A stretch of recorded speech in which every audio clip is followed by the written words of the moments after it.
दोस्तों ये खबर आपके फायदे के लिए है और बिल्कुल आपके सामने ब्लैक एंड व्हाइट में रखूंगा कि बहुत सारी हमारी केंद्रीय कर्मचारी और पेंशनर्स की मांगे रहती हैं और मांगे रखी है सरकार के सामने, लेकिन एक मांग है जिस पर बात बनती नजर आ रही है और वो आपकी महत्वपूर्ण मांग है कि हमारी कम्यूटेशन रिकवरी को 15 की जगह 12 कर दिया जाए। और यह मामला फिर 8वें वेतन आयोग के टर्म्स ऑफ रेफरेंस में शामिल हो गया है और इसको की जो मीटिंग हुई है उन्होंने भी सरकार के सामने ये कहा है और सरकार डिपार्टमेंट ऑफ एक्सपेंडिचर ने इसे स्वीकार कर लिया है। हाँ जी दोस्तों, मैं क्यों इस खबर को शेयर कर रहा हूं, क्योंकि बहुत सारी भ्रामक चीजें चल रही कि ऐसा हुआ है। तमाम हाई कोर्ट में इसके केस लड़े गए लेकिन मामला डिस्पोज ऑफ हो गया। अब मामला वेतन आयोग के पाले में आ गया है। केंद्रीय कर्मचारी जेसीएम की बैठक हुई थी, उन्होंने आप समझ सकते हो सचिव हैं आपके डिपार्टमेंट ऑफ एक्सपेंडिचर और डीओपीटी के, उनके सामने मांग रखी। अब इसको जो एक संगठन है उन्होंने सामने सरकार के रखी और वित्त मंत्री ने सीधा सीधा कहा है कि नहीं, इसके ऊपर अब 8वें वेतन आयोग की सिफारिश पर हम मानेंगे। अब 8वां वेतन आयोग की सिफारिश यानी जो गठन होगा एक अध्यक्ष 2 सदस्य सचिव का, वो इसमें रिकमेंडेशन देंगे और रिकमेंडेशन के लिए मुख्य जो लॉजिक है, आज का लॉजिक है, तर्क है, वो भी मैं आपके सामने रखूंगा कि नहीं, ये तर्क सही है कि आप केंद्रीय कर्मचारी हैं, वो कोई बाहर के लोग नहीं है। आप स्वेच्छा से कम्यूटेशन ले रहे हैं और आप उसको 12 साल की रिकवरी करके दे दोगे तब भी आपको बहुत ज्यादा फायदा हो रहा है, जो कि रेट ऑफ इंटरेस्ट के हिसाब से हो रहा है।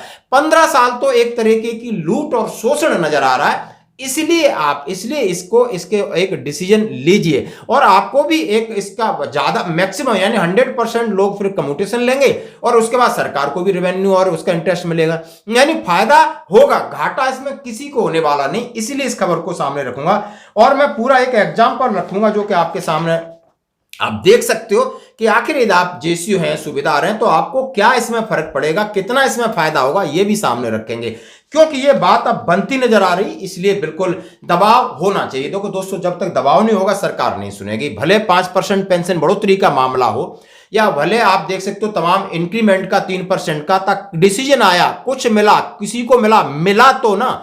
यदि 5% पेंशन बढ़ोतरी का मुद्दा भी आप एक्सीलरेट करते रहोगे तो मिलेगा। आज भी आप समझ सकते हो एनपीएस से यूपीएस हो गया, लेकिन ओपीएस का मुद्दा केंद्रीय कर्मचारियों ने नहीं छोड़ा। डॉक्टर मंजीत पटेल से मेरी हमेशा बात होती, इसके ऊपर मैं लाइव उनसे लेके आऊंगा। तो आप रोगे नहीं तो मां भी दूध नहीं पिलाती, ये तो सरकार है वैसे भी नहीं देगी। तो डीए बढ़ोतरी, तमाम आपकी मुद्दे आपको संघर्ष करना पड़ेगा, बिना संघर्ष के कुछ मिल जाए ये आप उम्मीद आप छोड़ सकते हो। तो आइए मुख्य मुद्दे पे आते हैं कि 8वें वेतन आयोग क्या 15 साल की जगह 12 साल में बहाली होगी। कम्यूटेशन पेंशन केंद्रीय कर्मचारियों को देखी उम्मीद वजह से। अब ये जी न्यूज ने डाला है, आप समझ सकते हो कुछ बड़े चैनल है जब डालते हैं तो मन प्रसन्न हो जाता है कि हमारे इन मुद्दों को हवा मिल रही है और सरकार भी दबाव में आती है और स्वीकार कर लिया गया। तो इसलिए आपके साथ शेयर करना लाजमी बनता है। केंद्र सरकार के कर्मचारी लंबे समय से कम्यूटेटेड पेंशन को बहाल करने की मांग कर रहे हैं। कर्मचारी संगठन चाहते हैं कि सरकार कम्यूटेशन की अवधि को घटाकर 12 साल तक कर दे, क्योंकि वेतन वर्तमान में कम्यूटेशन की तारीख से 15 साल के बाद इसे कम्यूटेशन अवधि को कम करने की यानी इस्कोवा, इस साल मार्च में इस्कोवा स्वैच्छिक एजेंसियों की स्थायी समिति की 34वीं बैठक में पेंशन कम्यूटेशन की अवधि को कम करने की मांग फिर से उठाई थी और सरकार के ऊपर दबाव बन गया था। वित्त विभाग का कम्यूटेशन पेंशन का जो मुद्दा है, दावा है, 11 मार्च 2025 को इस्कोवा की मीटिंग हुई थी। वित्त विभाग को बताया था कि 8वें वेतन आयोग की संदर्भ शर्तें टर्म्स ऑफ रेफरेंस में शामिल किया जा सकता है और इस तरह इस मुद्दे को इस्कोवा बैठक के एजेंडे से हटा दिया गया। वित्त विभाग का दावा है कि अब औपचारिक निर्णय केवल 8वें वेतन आयोग की सिफारिशों के माध्यम से लिया जाएगा। अब उन्होंने कहा है कि इसको वेतन आयोग के पाले में डाल दिया, टर्म्स ऑफ रेफरेंस में शामिल होने की सिफारिश कर दी। अब इसके ऊपर वो अपनी रिपोर्ट देंगे, इसके हिसाब से सरकार कार्रवाई करेगी। कम्यूटेटेड पेंशन एक अग्रिम भुगतान है, जैसा हम समझ सकते हैं क्या आप जानते हैं कि हम रिटायरमेंट आते हैं लगभग 50% तक हम एक लमसम अमाउंट लेके आते हैं और इसकी रिकवरी आप समझ सकते हो और रिकवरी 15 साल तक होती है तो बहुत बड़ा अमाउंट सरकार के पास चला जाता है। इसी तरीके से उन्होंने इसकी व्याख्या की है और उन्होंने कहा केंद्रीय कर्मचारी एवं श्रमिक परिसंघ ने इससे पहले सरकार से पेंशन कम्यूटेशन नियमों की जांच करने का आग्रह किया था, जिन्हें 38 साल पहले केंद्रीय सिविल सेवा पेंशन नियम 1981 के तहत 10A में संशोधन करके बनाया गया था। इसके अतिरिक्त परिसंघ ने एक विस्तार नोटिस में बताया गया कि अभी रेट ऑफ इंटरेस्ट काफी गिर गया है और यह 38 साल पुराना, अभी तक किसी तरीके से इससे बहुत ज्यादा केंद्रीय कर्मचारियों को घाटा हो रहा है। प्रधानमंत्री नरेंद्र मोदी ने 8वें वेतन आयोग के गठन की मंजूरी के बाद और इसकी संभावना पे ज्यादा बल मिल गया है और उन्होंने कहा है कि गठन की मंजूरी के साथ ही कर्मचारियों को उम्मीद है कि सरकार कम्युटेशन पेंशन बहाली की अवधि को 15 साल से घटाकर 12 साल कर सकती है। तो ये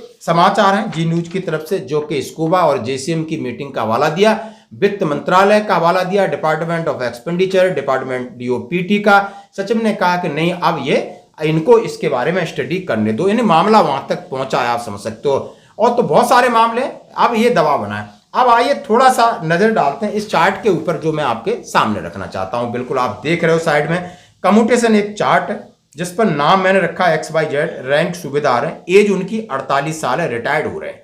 अब 48 साल का जो कम्यूटेशन फैक्टर है, जो एक चार्ट बनता है, ये गड़बड़ी है। ये फैक्टर है 8.913, एक वैल्यू निकलती है। अब ये वैल्यू का आधिकारिक चार्ट है जो पहले बना 38 साल पहले, इसी से रगड़ा जा रहा है सब कुछ मामला, जो कि चार्ट में आपको थोड़ा दिखा रहा हूं।